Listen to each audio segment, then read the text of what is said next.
When I was a young girl, about 5 years old, I stole raspberries at my neighbor's summer house. I took the berries into our annex, where I made jam out of it by just adding sugar and squeezing it together. I went back to my neighbor, rang the door, standing there holding a jar with raspberry jam, selling it to them without them knowing it originally came from their own garden. That was the first time I earned real money. A true entrepreneur at age 5, seeing opportunities around her. I was certain that I would be an entrepreneur when I grew up. But then I woke up one day realizing that I don't like risk. I don't like risk, and I don't want to have crackers for dinner due to lack of money. My father is an entrepreneur. I am an intrapreneur.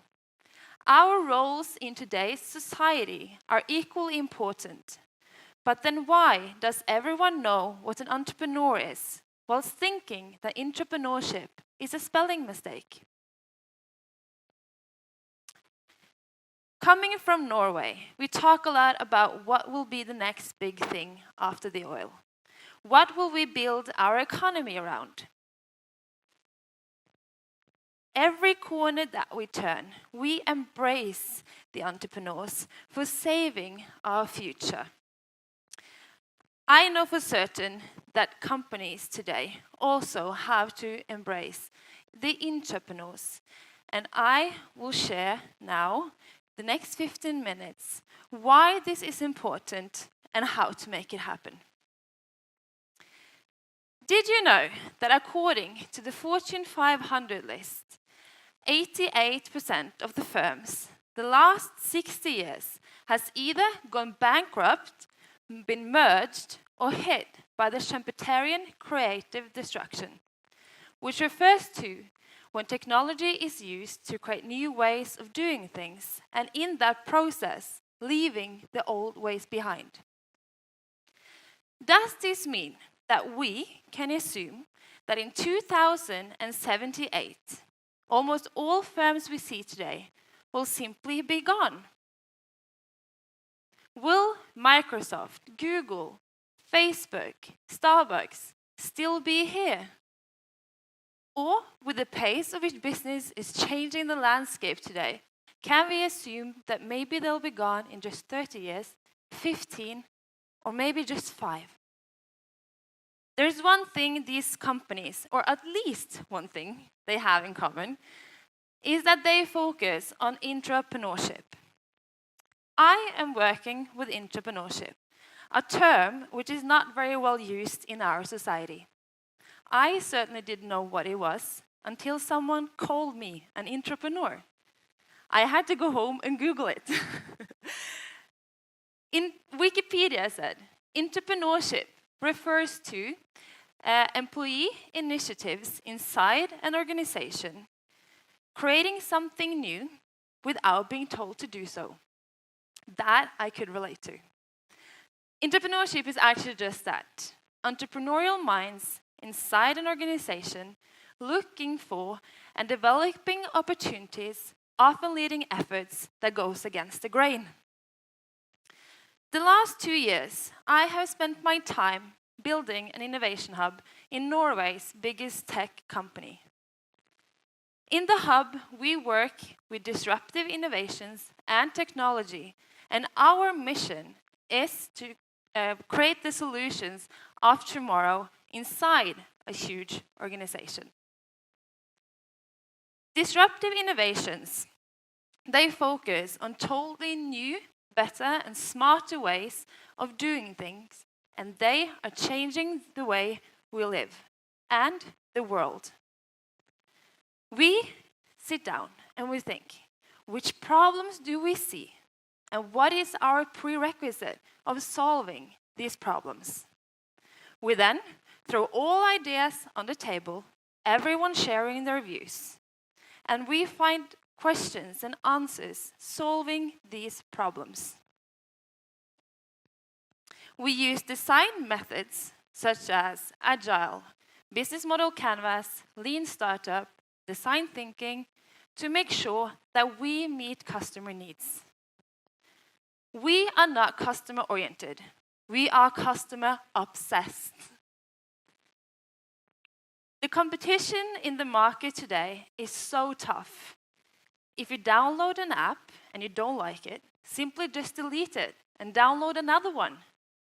The threshold of switching between products and services is so low, so if you don't understand your customer needs, someone else will win. In the hub, we never needed a garage that everyone else is talking about. We simply needed a space for our ideas to flourish. But then, you can't just live off great ideas, now can you? We work with innovations in two different ways. You have exploring innovations or you have exploit. Exploring is where you focus on totally new solutions, and exploit is where you develop the existing products and services. Most firms are extremely good at this space, which of course is very important, but it can also be the threat of bankruptcy if treated as the only priority. Kodak, which I think most of you hopefully have heard about, is a good example of this, together with many other firms that we have forgot ever existed. Did you know that Facebook spent 6 years on developing and launching one of their features, the live video? Your dinner isn't served on a silver platter, even though you're one of the world's biggest companies. Organizations today struggle with combining these two. How do you keep developing existing products at the same time as creating new ones? We cracked the code, and we did that by putting together teams consisting of Generation Flux. Gen Flux are inspired, disruptive, and driven by reinvention, and they are not limited by age.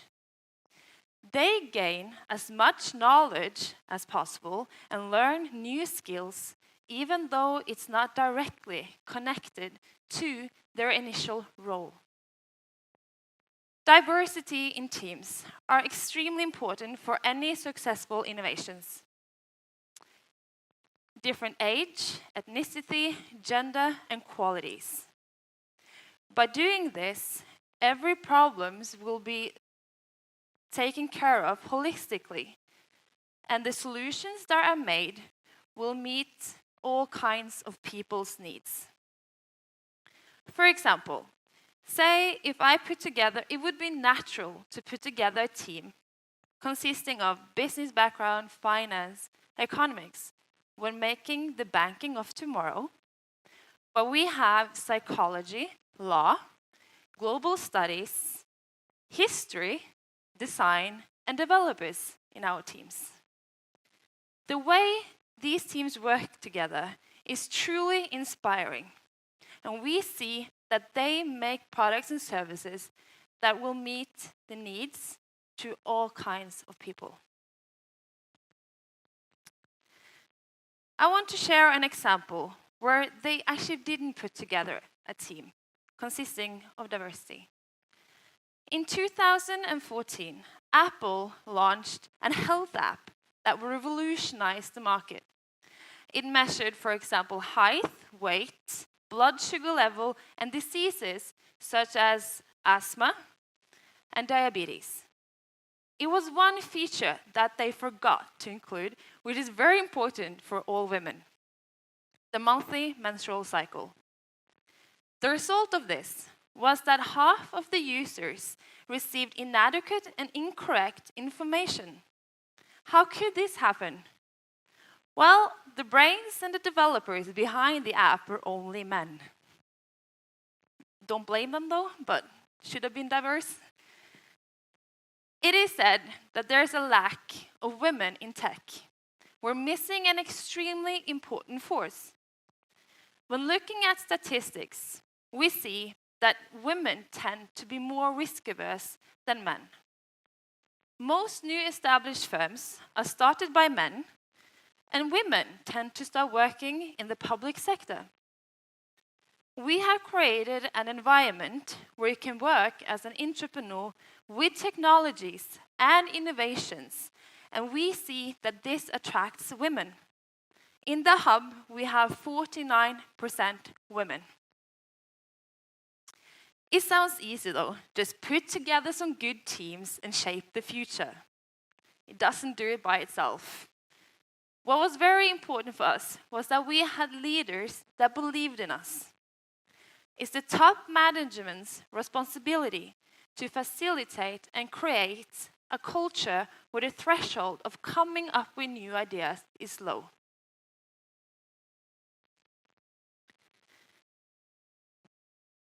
Intrapreneurship is a mindset that needs to be incorporated to the organization's DNA. Moving from managerial to entrepreneurial capitalism is forcing organizations to rethink how they deal with their employees. Look at Telenor. They launched an innovation program called Ignite. This would allow employees to transition napkin ideas into real products that would actually impact millions of end users. Since April 2016, more than 1,000 employees have applied for this program, and 18 teams have lived their startup dream.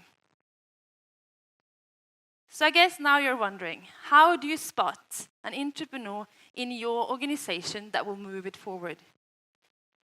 Most leaders and organizations have unutilized potential right in front of their eyes without them noticing it because there's a lack of environment. Look around you. Who acts and gets things done? Who takes the initiative to challenge you with new ideas and coming up with new ways of doing things? Maybe it's you.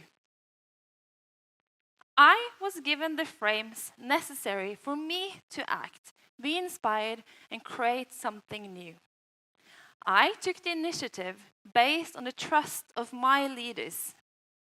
It's now my responsibility to create the same frames for my employees and unleash their potential.